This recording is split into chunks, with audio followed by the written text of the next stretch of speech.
si t'arrives. Bref, donc nous entretenir donc de ses travaux de recherche sur le sujet, puisqu'il a consacré aux sagas scandinaves donc un travail de recherche, donc ce qui fait qu'il a une très bonne connaissance de ce genre littéraire dont il va nous parler, ainsi bien sûr de la figure particulière de Saint Olaf, tout cela en lien aussi avec le monde de la mer, qui bien sûr caractérise la littérature de ces sagas. Alors merci Louis-Marie de ta présence et de tout ce que tu vas nous dire maintenant. La bonne conférence, donc je rappellerai à la fin de cette conférence un peu la suite des réjouissances. Et bien sûr, si vous avez telle ou telle question, vous pouvez les noter. Il sera tout à fait possible de poser, donc demander toutes les précisions que vous voudrez à l'issue de la conférence. Merci beaucoup, messieurs les abbés, pour cette invitation. Merci, mesdames et messieurs, d'être venus de votre présence en ce jour à cette conférence. Nous allons plonger dans le monde des sagas, le monde de la mer et du pouvoir en Scandinavie médiévale. Nous allons étudier ensemble cette épopée charnière qu'est la saga de Saint Olaf dans l'histoire nordique. Moment de bascule entre le paganisme et le christianisme, entre une société fragmentée et une monarchie centralisée, et aussi un passage de la littérature de l'histoire norvégienne où on passe de l'oralité à l'écriture. Olaf II Haraldsson, roi de Norvège, est aussi combattant, viking et missionnaire. Mais ce n'est pas seulement un personnage historique, c'est également une figure littéraire de première importance, façonnée par la tradition narrative nordique. Si les récits à son égard sont multiples, sa mémoire a été magnifiée par la saga de Saint Olaf, pièce maîtresse de l'histoire des rois de Norvège, qu'on dit en norrois Heimskringla, donc je reviendrai dessus. Donc cette histoire des rois de Norvège qui a été écrite par Snorri Sturluson. Cette saga de Saint Olaf mêle les éléments factuels sur la vie du roi, mais aussi des récits symboliques et des éléments culturels qui en font une source primordiale pour la connaissance de la vie en Norvège au début du XIe siècle. La saga de Saint Olaf ne se contente pas de raconter la vie du roi. Elle expose une conception du monde au sein de laquelle l'élément marin occupe une place capitale. Nous nous y attarderons donc afin de voir à quel point elle structure les actions de la vie du saint roi. Cette conférence propose donc d'explorer plusieurs axes, en 4 points. D'abord, comprendre ce qu'est une saga, son rôle dans la culture nordique, ses types, ses fonctions et ses limites en tant que source historique pour étudier un sujet historique de la Norvège médiévale, mais également de la vie de Saint Olaf. Ensuite, nous analyserons la place spécifique de la saga de Saint Olaf dans le genre de la saga et également dans l'histoire des rois de Norvège, mais également son auteur, ses objectifs et la portée de la saga de Saint Olaf. Ensuite, nous retracerons la vie et le règne de Saint Olaf. Il sera replacé dans son contexte politique, religieux et culturel, qui est celui de la Norvège de la fin du Xe et du début du XIe siècle. Et enfin, nous montrerons comment la mer et la navigation structurent profondément le récit et la destinée de Saint Olaf. Donc, qu'est-ce qu'une saga ? Une saga, c'est un genre littéraire qui se place entre histoire, mémoire et fiction. Le mot saga, donc en français, vient du verbe de l'ancien islandais, le vieux norrois, segja, qui signifie donc dire et raconter. Donc une saga est un récit, quelque chose qui est raconté. Il désigne une forme narrative, un style littéraire propre qui a été développé principalement en Islande à partir du XIIe siècle.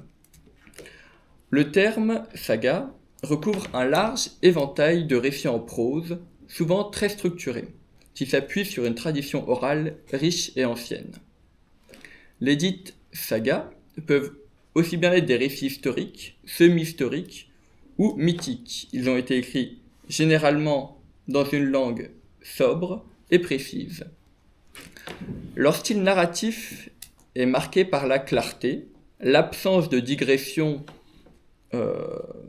et une tension dramatique constante. Elles peuvent insérer des passages dialogués entre les personnages afin de rendre plus vivantes les différentes scènes, à l'image de ce qu'on peut retrouver chez les historiens grecs et latins. On peut penser à Thucydide ou Tite-Live qui intègrent des épisodes dialogués. Mais en revanche, contrairement aux épopées latines ou aux chansons de gestes françaises qui, elles, se développent à la même époque, les sagas n'utilisent pas de vers, mais la prose. Contrairement à une grande partie de la littérature scandinave qui, à la même époque, elle, se développe en vers. Pourquoi l'Islande ? Pourquoi on parle de saga islandaise et pourquoi tous ces grands récits, toute cette production littéraire vient d'Islande ?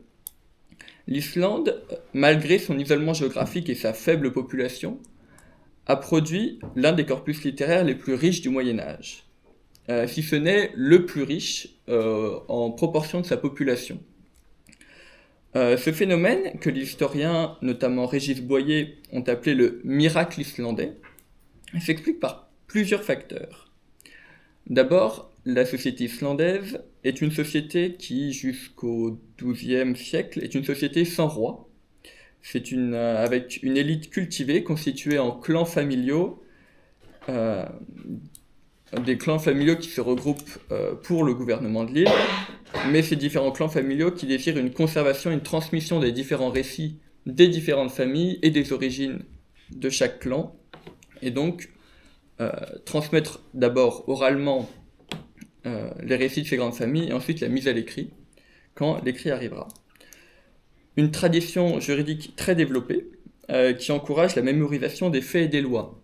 La société islandaise donc, est regroupée en une espèce de parlement, ce qu'on appelle l'Alþing, et ce dit Alþing a un code juridique qui est écrit, enfin qui à l'origine est connu, qui est appris par cœur par le récitateur de loi, et la tradition orale et précise de ce texte de loi incite la tradition orale à se perpétuer et à s'ancrer fortement dans la société islandaise. Et enfin, il faut la christianisation, donc l'Islande est officiellement chrétienne en 999, et c'est la christianisation qui permet la mise à l'écrit de tous ces récits par la diffusion de l'alphabet latin et du manuscrit. L'alphabet latin est adapté au dialecte norrois, enfin au parler norrois, avec l'implantation de nouvelles lettres, mais c'est grâce à l'alphabet latin et non pas l'alphabet préexistant, donc l'alphabet runique, qui ne permettait pas d'écrire de longues pages et des grands récits. Donc c'est l'alphabet latin qui permet la mise à l'écrit de toutes ces sagas qui avaient été transmises oralement pour la plupart, qui advient donc à partir du XIe, XIIe siècle. Les sagas étaient souvent copiées dans les monastères ou par les scribes indépendants au service des différentes grandes familles. Elles pouvaient être lues à haute voix lors des veillées ou des réunions communautaires. Elles devinrent ainsi des vecteurs de cohésion sociale et de mémoire historique. La personnalité de l'Islande a une personnalité propre, une conscience propre qui la distingue du Danemark et de la Norvège, quand bien même les liens soient très étroits. Et cette conscience, on la retrouve dans les différents récits islandais. Alors il y a différents types de sagas. Depuis les travaux de Sigurd Nordal, donc un historien du XXe siècle, les sagas ont été classées selon plusieurs sous-genres, en fonction de leur sujet et de leur type. On en distingue aujourd'hui, du coup, 5 grandes catégories. Alors la première catégorie, il s'agit des Konungasogur. Donc Konung, on retrouve la racine König en allemand, le roi. Donc ce sont les sagas des rois. Elles relatent l'histoire des souverains scandinaves depuis les temps mythiques jusqu'aux époques de rédaction, donc jusqu'au Moyen-Âge. L'exemple le plus emblématique est l'histoire des rois de Norvège, l'Heimskringla, qui relate l'histoire des différents rois de Norvège depuis les origines mythiques, l'Ynglinga saga, jusque à l'époque de la rédaction, donc par Snorri Sturluson. Mais il existe également d'autres sagas de rois. Ça peut être celle des rois de Danemark qui existe. Il y a des fragments de celle des rois de Suède, mais pas en corpus cohérent et clair comme celle des rois de Norvège. Et il y a également celle des grands seigneurs des différentes régions scandinaves, notamment les Hébrides et les Orcades, donc qui sont les îles au nord de la Grande-Bretagne, dans lesquelles les jarls, donc les seigneurs, ont des sagas qui leur sont dédiées. Les récits de ces sagas des rois, donc des Konungasogur, suivent une structure généralement biographique, avec la naissance, la prise de pouvoir, les conflits et la mort du roi ou du seigneur, la mort qui est elle-même souvent dramatique. Il s'appuie sur des poèmes anciens, donc ce qu'on appelle souvent les strophes skaldiques, et qui sont elles généralement directement intégrées au texte. Un deuxième type de saga sont les Islendinga-sogur. Islendinga, donc relative à l'Islande, qu'on appelle les sagas des Islandais. Elle raconte les débuts de la colonisation de l'Islande, donc à partir des années 870, et ce jusqu'au environ au XIe siècle. Ces sagas mettent en scène les figures marquantes au sein des grandes familles de la colonisation, qui incarnent les grandes valeurs de la société islandaise et de manière plus générale des sociétés scandinaves, parmi lesquelles la bravoure, la loyauté, la justice ont une grande part, mais également la vengeance et le sens du destin, donc des dimensions très importantes dans ces sagas des Islandais. On y retrouve des œuvres majeures, parmi lesquelles la saga d'Egil, fils de Grim le Chauve, et celle de Njal le Brûlé. Et toutes ces sagas des Islandais, ces Islendinga-sogur, représentent la partie la plus importante des sagas qui nous sont parvenues, notamment par toute leur mise à l'écrit par les grands clans islandais au XIIe, XIIIe siècle. Ensuite, il y a les Samtida-sogur. Donc, il s'agit des sagas des contemporains. Elles se distinguent par leur ancrage dans le présent des auteurs, donc au XIIe, XIIIe siècle. Donc, elles ont été écrites par les protagonistes, pour certaines, ou par leur père, leur grand-père. Elles traitent des conflits politiques entre les grandes familles islandaises. Et c'est à cette époque, à l'époque des Samtida-sogur, que l'Islande sera intégrée à la Norvège. Donc c'est toute ces histoires d'enjeux politiques entre les partisans ou non de l'indépendance de l'Islande vis-à-vis du roi de Norvège. On distingue deux grands sous-genres, les Sturlungar-sogur, qui tiennent leur nom de la famille des Sturlungar, et donc qui est une des familles les plus importantes de l'Islande de cette époque, et donc qui relate la vie de ces Sturlungar. Mais il y a également les Biskupa-sogur, donc bishop, l'évêque, donc qui sont les vies des différents évêques qui vinrent en Islande, et souvent sur un modèle parfois un peu hagiographique, parfois plutôt historique, ça dépend lesquels. Et ben, ces vies d'évêques font partie de ces sagas des contemporains. Un quatrième type sont les Fornalda-sogur. Donc, elles, ce sont les sagas des temps reculés, ou les sagas légendaires. Elles plongent dans les temps mythiques nordiques, antérieurs à la colonisation de l'Islande, donc à partir du 5e, 6e, 7e siècle, voire 8e siècle, et ce sont des récits héroïques qui mêlent les combats, les prophéties, les monstres et la magie, qui penchent résolument vers le fantastique. Ce sont elles, en partie grâce à ces Fornalda-sogur, que nous sont parvenus des grands récits, des grandes figures mythiques. On pense à la Volsunga saga, donc la saga des Volsung, ou la saga de Ragnar Lodbrok. Donc ces grandes figures mythiques du paysage scandinave font partie de ces Fornalda-sogur qui n'ont pas une attache forcément très forte à la réalité, mais qui ont quand même un grand intérêt du fait que non seulement elles nous transmettent les mythes, mais elles nous transmettent également tout le cadre de pensée, toute la manière de voir le monde des Scandinaves. Et enfin, cinquième et dernier type, la liste est terminée, ce sont les Ridda-sogur. Donc ce sont les sagas des chevaliers. Ce sont des récits donc, du XIIe, XIIIe siècle qui sont très influencés par la littérature courtoise européenne. et les chansons de gestes. Donc, tout en conservant le style littéraire propre à la saga, elles traiteront de sujets souvent occidentaux. Ça peut être une adaptation de récits comme la saga de Tristan, par exemple, qui reprend l'histoire de Tristan et Iseult en la remettant selon le modèle des sagas et parfois en adaptant certains sujets et en mettant plus en avant les valeurs scandinaves. Il y a aussi des récits inventés propres, donc avec des personnages, des chevaliers scandinaves, qui eux aussi sont adaptés selon le modèle de la saga, mais avec dans le style de la littérature courtoise, ou bien des récits un peu historiques comme une saga de Charlemagne qui nous est parvenue, qui font partie de ces sagas des chevaliers. Elles sont appelées par les Scandinaves de cette époque les Ligisögur, donc les sagas mensongères, dans le sens où elles n'y prêtent aucune attention historique et véracité.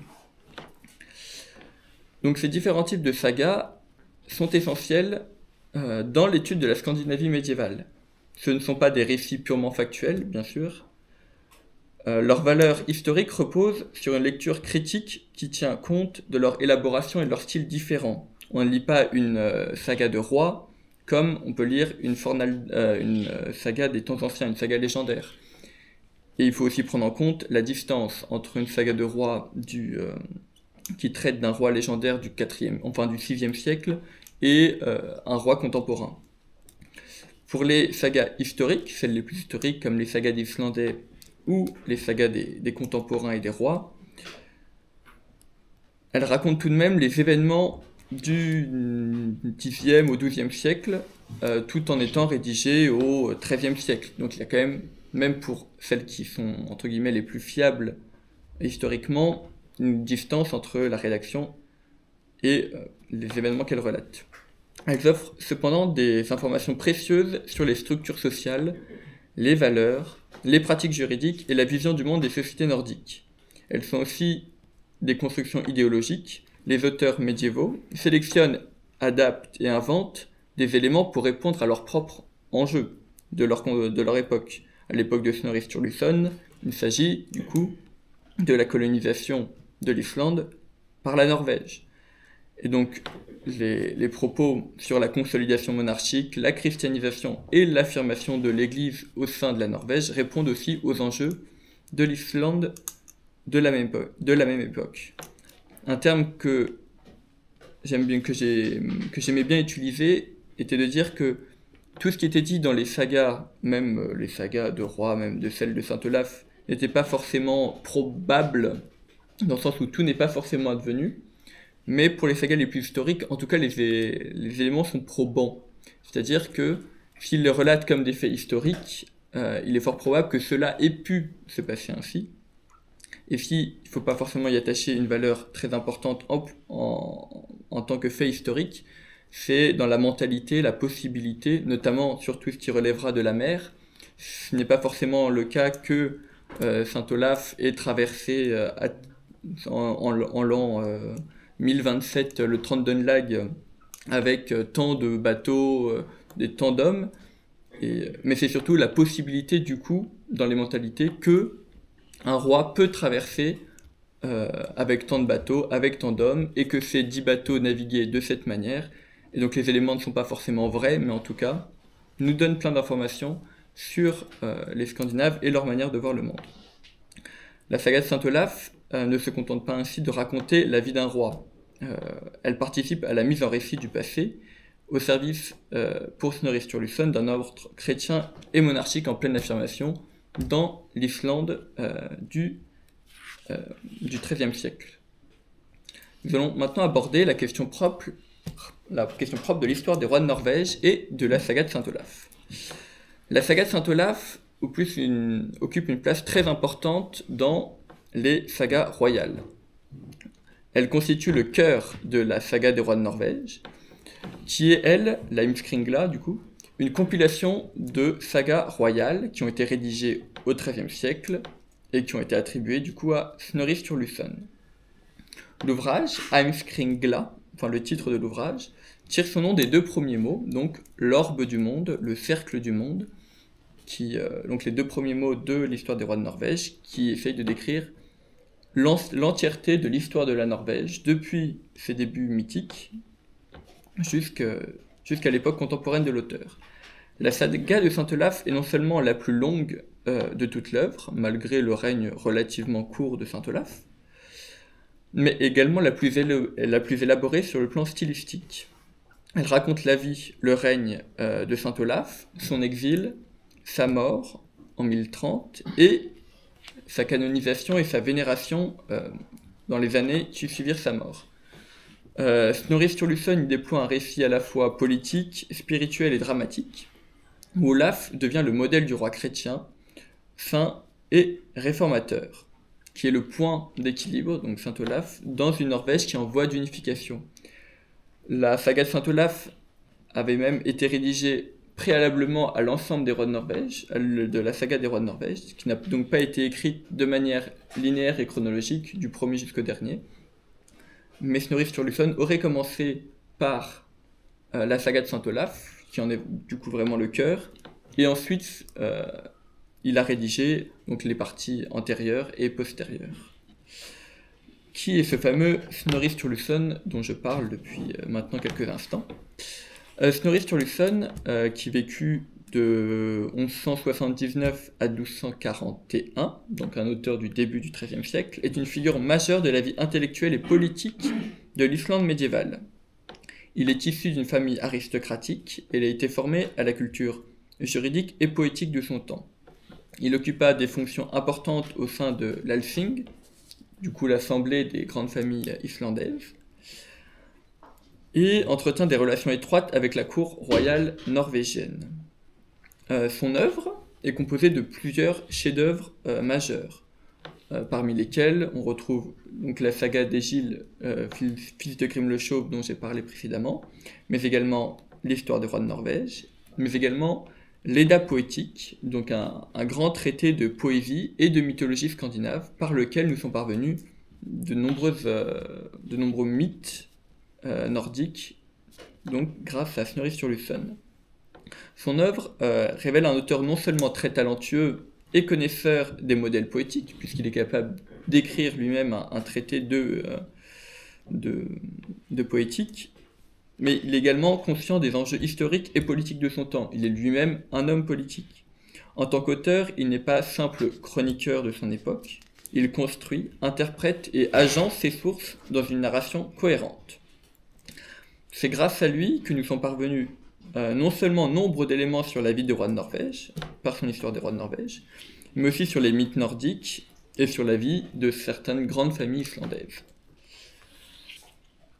Snorri, bien qu'écrivant au XIIIe siècle, déploie un travail minutieux de collecte et de composition de ses œuvres en mobilisant plusieurs types de sources anciennes, qu'il articule dans un récit cohérent. Pour cela, il se repose sur plusieurs types de sources. Tout d'abord, la source principale est l'oralité, la tradition orale vivante, surtout autour des récits hagiographiques qui circulent, en l'occurrence pour Saint Olaf, au sein des grandes familles, ou autour de Nidaros, où est enterré Saint Olaf. Lui-même proche des rois de Norvège, a accès à la tradition orale qui court au sein de la cour de Norvège. Et on peut savoir à quel point la tradition orale peut souvent être très efficace et fiable quand dans ce lieu on pense au chant grégorien qui lui-même a survécu et perpétué pendant plusieurs siècles grâce à cette oralité et de manière assez sûre et fiable. Mais ce n'est pas sa seule source, il dispose également de sources écrites. Tout d'abord la poésie skaldique. Alors j'en ai déjà parlé, mais ces poèmes qui sont contemporains généralement des événements dont ils traitent, sont transmis par oralité comme des témoignages directs, mais mis en vers. Leur métrique, qui est complexe, et employant beaucoup de métaphores, de métonymies, de comparaisons, en faisait pour les auteurs islandais et pour les poètes norvégiens et danois principalement, des sources de premier choix. Ils furent souvent intégrés tels quels dans le récit, et nous sont parvenus grâce à ces mêmes récits. Snorri, dans la saga de Saint Olaf, parfois met des passages des différents poèmes qu'il a pu lire ou récupérer. Il les met tels quels et ensuite explique les différents éléments et les replace dans la vie de Saint Olaf ou des différents protagonistes. Mais ce ne sont pas les seules sources, il dispose également des sagas antérieures. Snorri, s'il est le principal auteur sur Saint Olaf, n'est ni le seul ni le premier. Il a pu ainsi se reposer sur des textes antérieurs, notamment la Fagskrina, qui est une histoire des rois de Norvège préexistant à la sienne, et la Mogskrina, qui est également une histoire des rois de Norvège qui lui préexistait, qui datent toutes les deux du XIIe siècle. Des récits hagiographiques existent également sur Saint Olaf à la même époque. On peut penser à la Passio Olavi au XIIe siècle, qui a été écrite par la demande de l'évêque de Nidaros, donc l'actuel Trondheim, en Norvège, où est enterré Saint Olaf, et où se développe le culte de Saint Olaf.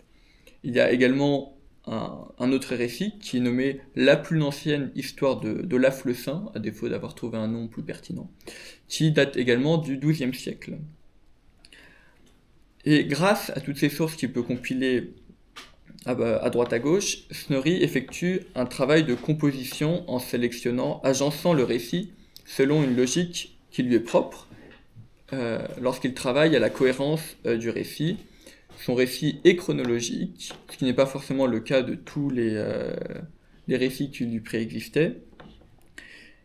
Et donc c'est un travail de composition. La saga de Saint Olaf est une œuvre de synthèse et de mémoire qui mêle du coup poésie, récit et témoignage anciens. Elle constitue un témoignage inestimable sur non seulement la vie de Saint Olaf, mais également sur la Norvège telle qu'elle était au XIe siècle.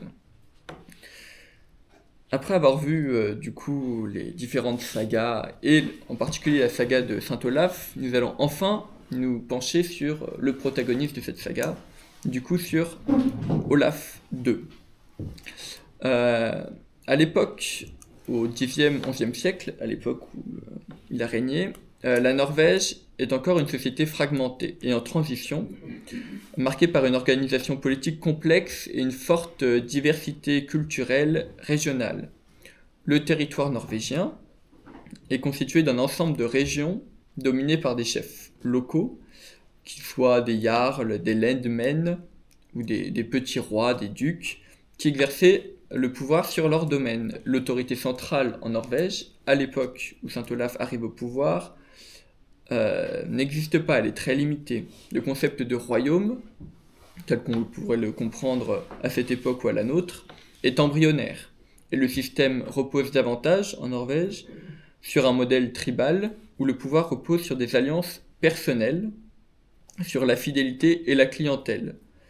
Les familles et les clans sont regroupés en assemblées locales, qu'on appelle les thing, qui jouent un rôle de gouvernements locaux dans les différentes régions. Sur le plan extérieur, la Norvège est insérée dans un réseau de relations avec les royaumes voisins et du monde scandinave en général, que ce soit le Danemark, la Suède, mais également l'Angleterre, ou de l'autre côté dans la Baltique, la Novgorod ou la Russe de Kiev. Et les liens peuvent même aller jusqu'en France, en Normandie notamment, ou bien de l'autre côté jusqu'à Constantinople. C'est peut-être des liens commerciaux et militaires, mais aussi via les dites activités de pillage. Je vais d'ailleurs revenir sur le terme de viking. Viking vient du verbe en ancien islandais vikinger, qui signifie à l'origine effectuer une activité pour acquérir des richesses. Alors, ces activités de viking peuvent être des activités aussi bien commerciales que militaires. Mais ce qui a le plus marqué les chroniqueurs occidentaux, ce sont les activités de pillage, autour de l'an 1000 notamment. Et donc, elle a progressivement été assimilée aux raids et aux destructions, au pillage des monastères, tels qu'on l'a notamment connu en Angleterre et en France, mais également en Frise, au pays, enfin, toutes ces régions côtières. Et donc, ils ont progressivement été assimilés la notion de vikinger et l'activité de raid et de pillage. Et c'est seulement au XIXe siècle que les historiens ont donné le terme viking pour désigner finalement tout Scandinave, quel qu'il soit, au fin fond de l'Islande et ne bougeant pas en pêchant, que celui qui vient effectivement piller. Donc le terme de viking, je ne sais pas s'il est heureux, mais en tout cas, est celui qui existe pour désigner maintenant les Scandinaves de cette époque, et ce depuis du coup, le XIXe siècle. L'histoire de la Norvège, avant Olaf, est marquée par 2 tentatives principales de centralisation du pouvoir monarchique, qui n'ont pas forcément abouti, qui ont été interrompues par les luttes intestines. Ces 2 tentatives sont celles d'Harald à la belle chevelure et celle d'Olaf Tryggvason. Donc le premier, Harald à la belle chevelure, donc, qui occupa le pouvoir en Norvège pendant près de 60 ans, entre 872 et 930, est considéré comme le premier roi de Norvège et le premier unificateur de celle-ci. Sa montée au pouvoir se fit grâce à une série de conquêtes militaires et d'alliances stratégiques. Il est dit à la belle chevelure parce qu'il avait fait le serment de ne pas couper sa chevelure avant d'avoir conquis toute la Norvège et d'être proclamé roi de Norvège. Il instaure un régime se reposant sur les institutions tribales préexistantes et son pouvoir demeure limité, bien qu'il soit considéré comme le premier roi de Norvège, dans certaines régions, notamment côtières. Quelques décennies plus tard, Olaf Ier, donc Olaf Tryggvason, qui régna du coup de 995 à l'an 1000, donc seulement 5 ans, poursuit et intensifie le processus de centralisation. Lui est né et élevé à l'étranger. Il a été baptisé en Angleterre en 994. C'est donc l'année suivante qu'il se proclame roi de Norvège et qu'il récupère effectivement le pouvoir dans le pays. Il mène une politique de conversion religieuse plutôt violente qui suscita la réaction des chefs locaux et qui mena à son renversement lors de la bataille de Svolder, une bataille navale, en l'an 1000 contre aussi bien les seigneurs norvégiens révoltés menés par les Jarls de Lade et également une coalition menée par les rois de Suède et du Danemark.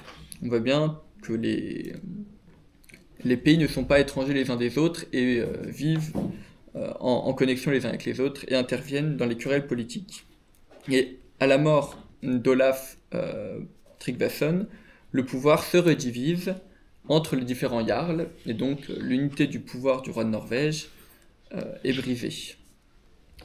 Et ben, c'est à peu près à cette époque que Saint Olaf naît, puisque Olaf Haraldsson, donc son père, Harald, naît en 995, ou serait né vers 995, dans une famille noble au sud-est de la Norvège. Très jeune, à l'âge de 12 ans, il prend la mer, comme beaucoup de jeunes de son époque, pour mener des activités de vikings, du coup aussi bien du commerce que des activités militaires. Donc il s'engage dans ces campagnes. Il voyage et combat beaucoup.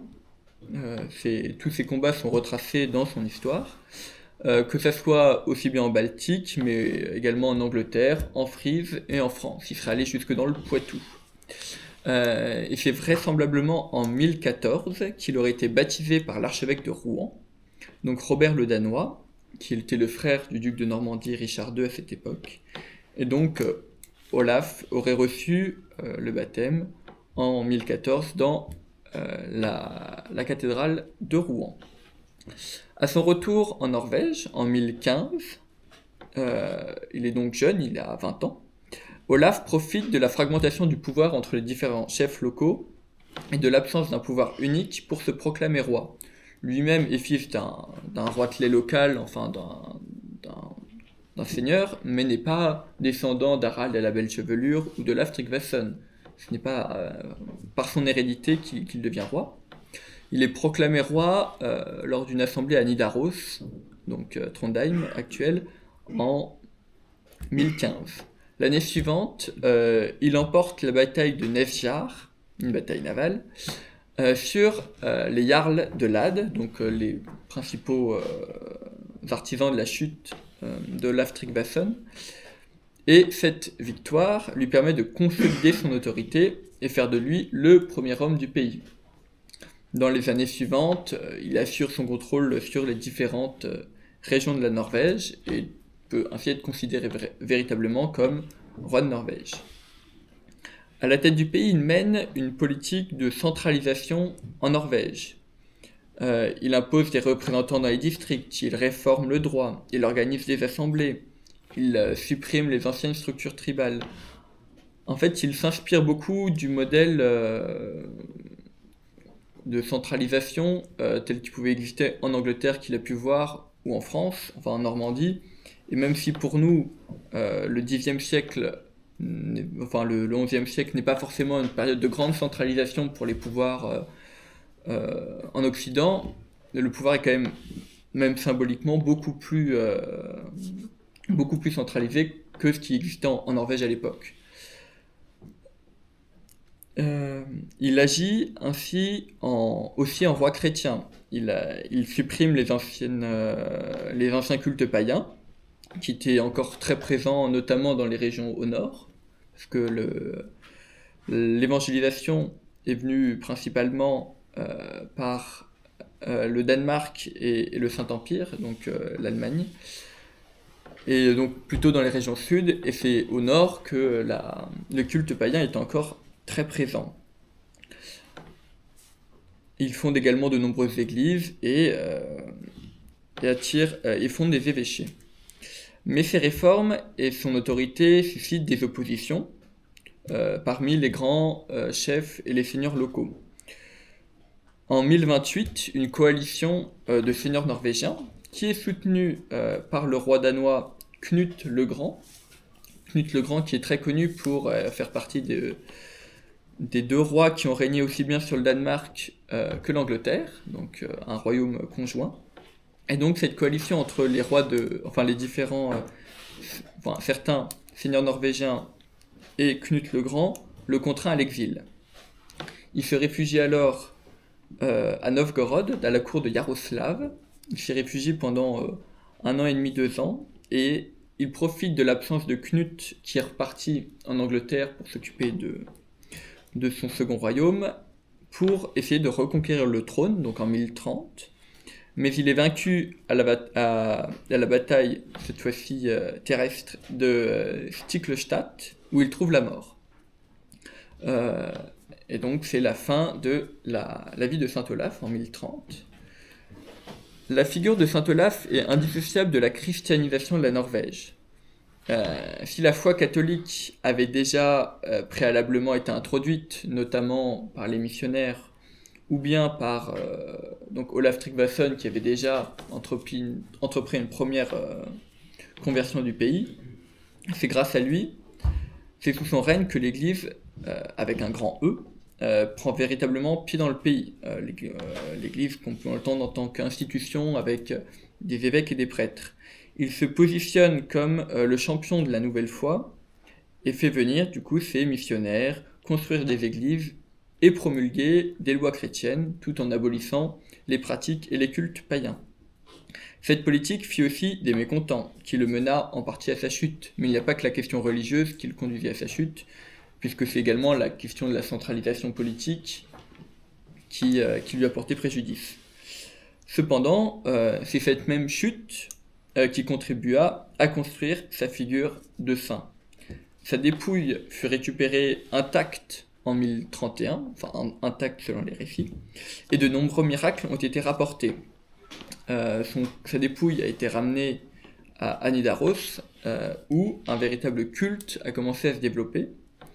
Et l'évêque Grimkel, en 1031, le proclame saint, et son culte se répand aussi bien en Norvège que dans les différentes régions scandinaves, que ce soit le Danemark, la Suède, la Norvège, l'Islande. Ces différentes régions mettent en avant, ces différentes régions portent un culte du coup important à Saint-Olaf, et on le retrouve du coup même ici en Normandie, où l'on fête la Saint-Olaf tous les ans, à la Lucerne principalement, mais en Normandie. Et Nidaros, donc le lieu de sa sépulture, devient le premier lieu de pèlerinage de la Norvège. D'ailleurs, je crois qu'à la cathédrale de Rouen, je crois qu'il y a un bras de Saint-Olaf, ou un os du bras de Saint-Olaf qui est conservé. Donc le lien entre le culte de Saint-Olaf et la Normandie existe toujours. Nous allons maintenant aborder la question de la place de la mer, de la navigation dans la saga de Saint-Olaf. Alors c'est pas forcément la partie qu'on pourrait penser en premier lieu quand on lit la saga de Saint-Olaf, mais moi je voulais le traiter puisque c'est non seulement mon sujet de mémoire, donc la navigation dans les sagas islandaises, mais tout compte fait, la navigation, la mer et la vie sur mer, comme dans toutes les sagas islandaises, est très très très présente dans la saga de Saint-Olaf et occupe une place majeure. En effet, la vie scandinave, à l'époque, est principalement jouée sur les mers. Dans la Scandinavie médiévale, la mer, l'eau, l'élément marin est un espace vital qui n'est pas une frontière, mais qui structure les différentes sociétés, aussi bien que les imaginaires. La mer, elle ne sépare pas les terres, mais c'est la mer qui relie les côtes, qui relie les villes, les fjords, formant ainsi un vaste réseau d'échanges et de circulation et de contact entre les différentes côtes, les différents points. Et c'est grâce à la mer que le monde scandinave se développe, donc aussi bien dans les royaumes nordiques que dans la Baltique, l'Islande, le Groenland et le même peut-être le Canada, mais également vers le sud. Des expéditions vikings, on en retrouve aussi bien en France qu'en actuelle Espagne et Portugal, voire même en Italie. On en retrouve également via les fleuves jusqu'à Constantinople, et donc c'est la mer et la navigation qui permettent toute cette diffusion et cette extension du monde scandinave entre le 9e et le 12e, 13e siècle. Et les sociétés scandinaves sont profondément maritimes. Les activités économiques passent par la mer, que ce soit la pêche, qui est très importante, le commerce, ou bien les différentes expéditions de raids et de pillage. Mais c'est également la guerre, qui se déroule très souvent sur mer, parce qu'on a vu que parmi les batailles les plus importantes de l'histoire de Norvège, nombreuses furent celles qui sont déroulées sur mer. Et les batailles navales ont même l'avantage ou l'inconvénient, à vous de voir, mais d'être particulièrement décisives. On peut se replier en bon ordre après une bataille terrestre, après une bataille navale, c'est bien compliqué. Mais également la diplomatie, la migration, les déplacements, tout dans la Scandinavie médiévale repose sur la navigation. La mer est à la fois un outil quotidien, le navire est à la fois un outil quotidien et un symbole de prestige pour les grands seigneurs. C'est sur la mer que se construit la richesse, que se gagnent les alliances et que se forgent les réputations des grands rois. Si Saint-Olaf a pu assurer son pouvoir sur la Norvège, c'est qu'il avait déjà un grand prestige grâce à ses expéditions préalables en Angleterre, en France et dans la Baltique, également en Suède. Un roi ou un chef scandinave n'est pas un sédentaire qui est dans sa demeure et qui gère ses terres, mais c'est un militaire qui est capable de prendre la mer à tout moment et de naviguer, d'aller à un point à un autre. Cette centralité de la mer se reflète dans les sagas islandaises, quel que soit leur type, que ce soit les sagas légendaires, les sagas des contemporains, des rois. Dans tous ces différents types de sagas, à chaque fois, la mer est un élément primordial. Elles ont toutes des scènes de trajets maritimes, de batailles navales, de naufrages ou d'hivernage. Tout est parfois plus ou moins détaillé, mais à chaque fois, le navire, la mer sont présentes. C'est sur la mer que se passent nombre d'événements décisifs dans les récits, que ce soit les morts, les décisions, les querelles, les grandes étapes de la vie se passent en mer. Olaf devient véritablement un homme quand, à 12 ans, bon, ça peut être un peu jeune, mais quand à 12 ans, il monte sur le navire, il prend possession du navire et va à la barre. Bon, même si c'est vraisemblablement pas lui qui pilotait le navire de bout en bout, c'est ces grands événements qui font de lui, les grandes étapes de la vie, font de lui un homme. Ces navires scandinaves sont de différents types. La civilisation scandinave repose sur la navigation et donc sur la construction navale. L'archéologie navale permet aujourd'hui, avec ses découvertes dans des grands lieux en Scandinavie, que ce soit Roskilde, Gokstad ou Osberg, donc ces grandes découvertes permettent aujourd'hui de mieux comprendre les différents types de navires scandinaves. Mais d'abord, qu'est-ce qu'un navire scandinave et quelles sont ses spécificités ? Les navires scandinaves étaient construits selon la méthode dite à clin. Donc à savoir des planches de la coque, ce qu'on appelle des bordées, qui se chevauchent horizontalement et qui sont fixées par des rivets de fer. Et donc la conception de cette coque est caractéristique à la construction en Scandinavie. Cette structure permet une souplesse structurelle du navire qui tenait plus facilement les mers agitées du Nord et qui permettait, souvent avec son fond plus plat, mais on verra plus tard les distinctions entre les différents types de navires, la navigation côtière très importante. Les bois utilisés pour la construction de ces navires dépendaient évidemment du type de bois qui était sur place, on s'adapte à ce qu'on a, mais étaient principalement du pin et du chêne, et la coque était ensuite enduite d'un goudron qui permettait l'étanchéité du navire. Si à l'origine, dans les découvertes qu'on a faites au cours, sur les navires du 6e, 7e siècle, on ne voit pas beaucoup de différence entre les différents navires. Avec le temps, les navires se spécialisent, et avec les techniques de construction navale qui se développent. Et avec le temps, donc leur structure et leur forme s'adaptent à leur utilité, ce qui donne à l'époque de Saint Olaf et à l'époque de rédaction des sagas une variété de navires que l'on peut distinguer en deux grands types. Alors ces deux grands types, cette distinction a été faite par un historien danois qui s'appelle Ole Krumlin Pedersen.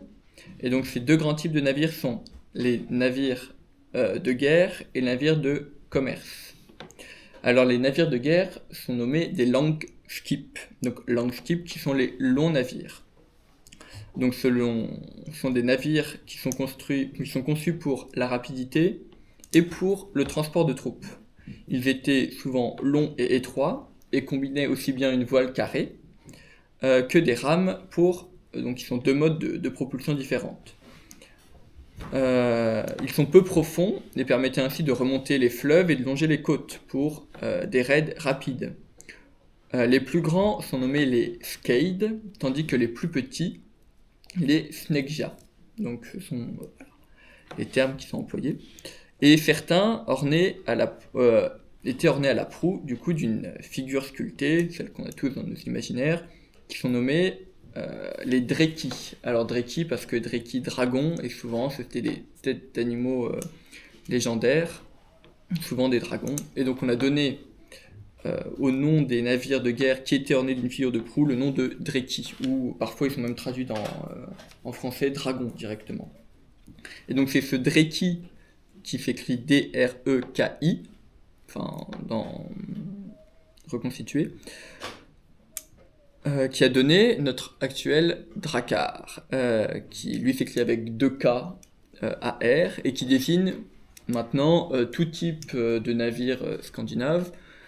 Je ne sais pas si ce choix est heureux, il y a de nombreux historiens qui disent, il y en a qui disent que comme ça combine aussi bien une faute de syntaxe avec les 2 cas et qu'en plus la désignation n'est pas vraiment juste, il ne faudrait plus l'utiliser, de dire comme ce terme existe depuis le 19e et qu'il est rentré dans le langage courant et que tout le monde connaît le terme drakkar, il faut l'utiliser. Je vous laisse le choix de vous faire votre avis à ce sujet. Et enfin, le deuxième type de navire, vis-à-vis du Langskip, donc le navire long, est le Kaupskip, donc, qui est le navire marchand ou le navire de transport. Il est plus large et profond. Il est conçu pour le transport et la manœuvrabilité avec un moindre équipage, puisque si un navire de guerre pouvait contenir entre 30 et 100 personnes, pour une expédition commerciale, avoir 100 personnes à bord, c'est pas très utile. Et donc, généralement, il était conçu pour un moindre équipage, souvent avec uniquement une voile carrée et pas de rame. Les plus gros de ces Kaupskip sont nommés le Knorr, tandis que les plus petits sont nommés les Birding ou les Karfi, donc les différents types. Donc, la mer dans la saga de Saint-Olaf n'est pas qu'un simple décor, et elle se présente à chaque grand instant de la vie du roi, à l'exception de sa mort, qui du coup a eu lieu sur une bataille sur la terre ferme. Les épisodes marins sont nombreux, et on peut retrouver des mentions de la mer, du navire, à quasiment chaque chapitre. C'est ce que je m'étais amusé à faire pour ma mémoire, et on peut retrouver quasiment chaque chapitre des mentions de la mer, d'un navire, ou de leur utilisation, souvent avec des métaphores, plein de mentions très intéressantes. Du coup, on l'a vu que jeune, Olaf vit sur la mer à partir de ses 12 ans. Alors bien sûr, il ne navigue pas en permanence. Généralement, les expéditions vikings avaient lieu l'été, et en hiver, on rentrait pour hiverner. Souvent, donc, dans sa région, je pense dans le sud-est de la Norvège, mais également des mentions d'hivernage en Angleterre, ou bien une mention d'hivernage en Seine, en Normandie, où il avait été accueilli par le duc de Normandie juste après son baptême. C'est au cours de ses premières expéditions dans sa jeunesse, où il multiplie les voyages et les batailles, qu'il se révèle bon marin et bon combattant. Nombre de mentions de ses victoires sont recensées dans la saga de Saint-Olaf. Sont-elles vraies? On ne sait pas, mais en tout cas, il est présenté comme un grand combattant et un grand marin.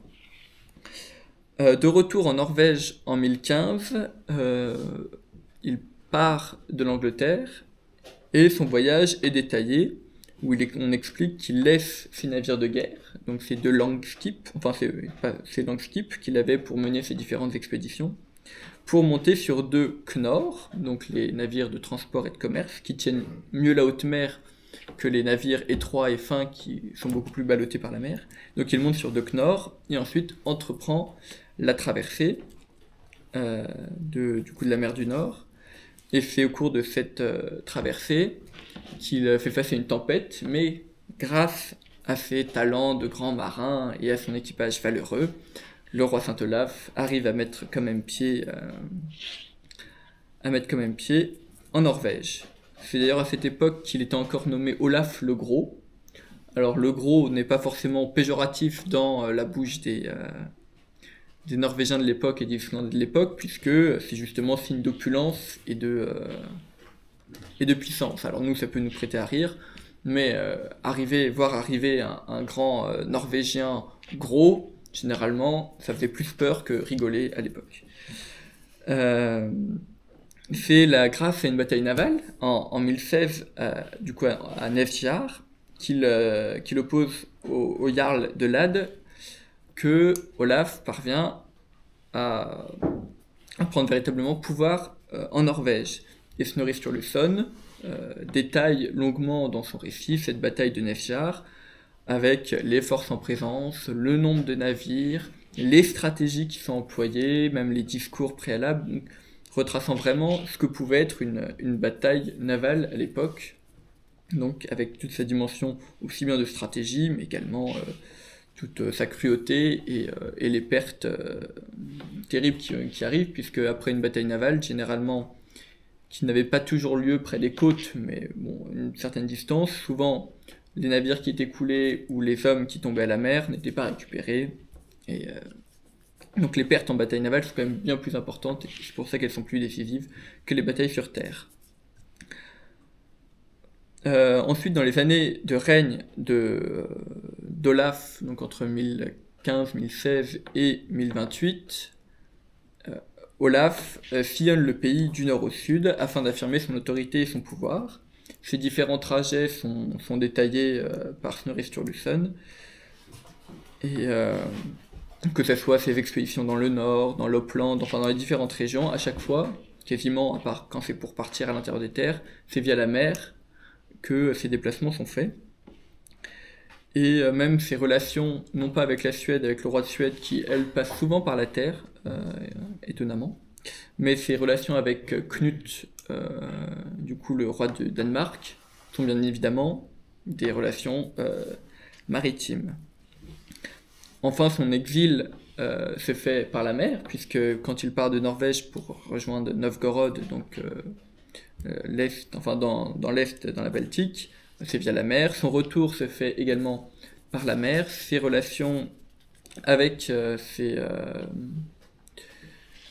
les différents seigneurs norvégiens qui lui sont fidèles passent également par la mer. Enfin, tout vit et respire la mer à chaque chapitre dans cette saga de Saint Olaf.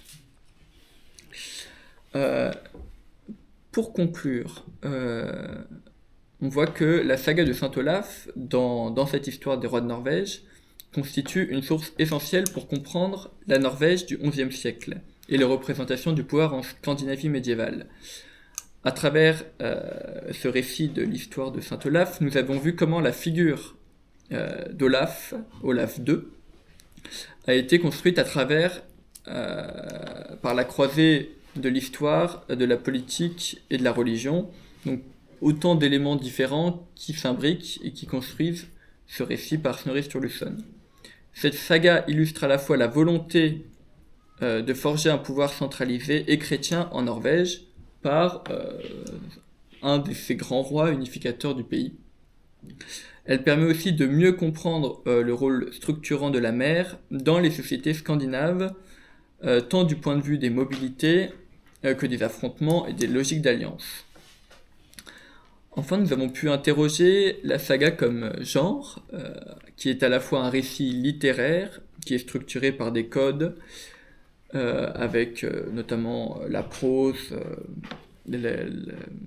l'insertion de strophes skaldiques, mais également une source historique qui doit être quand même soumise à la critique. Comme toutes les sagas royales, celle de Saint Olaf n'a pas seulement été écrite pour raconter le passé, mais a également été écrite pour son présent et pour l'avenir. En construisant la mémoire du roi devenu saint, elle contribue à forger une identité norvégienne. Et c'est ainsi que Snorri Sturluson a rédigé cette histoire de Saint Olaf, parce que lui-même, proche des rois de Norvège, était partisan du rattachement de l'Islande au royaume de Norvège, enfin la tutelle norvégienne sur l'Islande.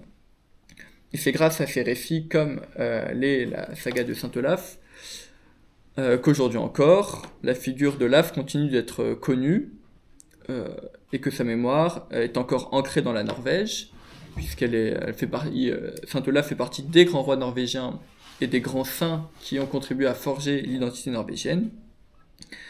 Et sa mémoire continue même d'être honorée, même religieusement, pour les festivités de la Lucerne, pour la Saint-Olaf. Donc Olaf devient ainsi une figure tant culturelle que religieuse, et ce, dans tout le monde scandinave, et ses affiliés comme la Normandie. Eh bien, je crois que j'ai fini, je vous remercie de votre attention.